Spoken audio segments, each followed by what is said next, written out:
Good morning. இன்றைக்கி வந்து மதியத்துக்கு சீக்கிரமாக செஞ்சிட்ருக்கேன். கீரை குழம்பு குக்கரில் வச்சு ரெடி பண்ணியாச்சு. அப்புறம் பீட்ரூட்டும் அரைஞ்சாச்சு. ஸோ டைம் இல்லாதனால வந்து எல்லாத்தையும் போட்டு ஒன்றா வதக்கிட்டுருக்கேன். இது பாதி எடுத்து கீரை குழம்புல போட்டுருவேன். பாதி எடுத்து கிண்ணத்தில் குழம்பு வைக்கிற கிண்ணத்தில் எடுத்து வச்சுருவேன்.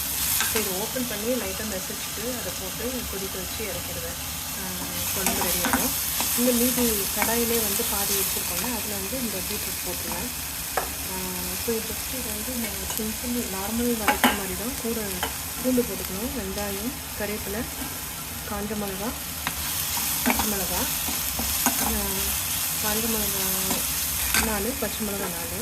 ஆல்ரெடி கீரையில் நிறைய போட்டதுனால நான் கொஞ்சம் நேரம் கழித்து பச்சை மிளகா போடுவேன். கொஞ்சம் பாதி எடுத்துகிட்ட பிறகு பீட்ரூட்டுக்காக பச்சை மிளகா போட்டு கொஞ்ச நேரம் வதக்கிட்டு பீட்ரூட் போட்டுருவேன். ஸோ இந்த வெங்காயம் வதங்க போனால் வெயிட் பண்ணிட்டுருக்கேன் பாதி எடுத்துகிட்டு. ஸோ பாதி எடுத்துட்டேன் நான் கீரை குழம்புக்கு. ஸோ 4 பச்சை மிளகா போட்டு இன்னும் ஒரு 2 மினிட்ஸ் வதக்கிட்டு அப்புறம் இந்த பீட்ரூட்டு போட்டு கொஞ்சம் தண்ணி ஊற்றி மூடி வச்சிடலாம்.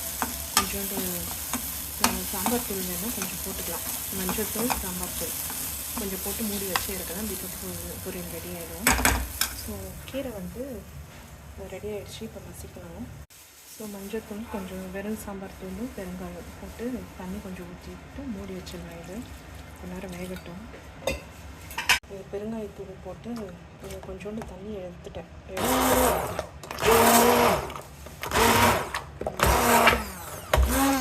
ஆல்ரெடி புளியும் போட்டு கீரைக்கு. ஸோ இந்த மாதிரி கொஞ்சம் நேரம் கொதிக்க விட்டு இறக்கணும்.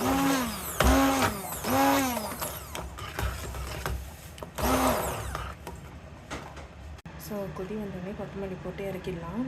அந்த வெங்காயம் எடுத்து வச்சது இதில் போட்டாச்சு. ரெண்டும் இப்போ இதே குக்கரில் கழுவி கொதி வந்தோடனே இறக்கிட்டு ரைஸ் வச்சுடுவேன் இதே குக்கரில். Okay, have a good day.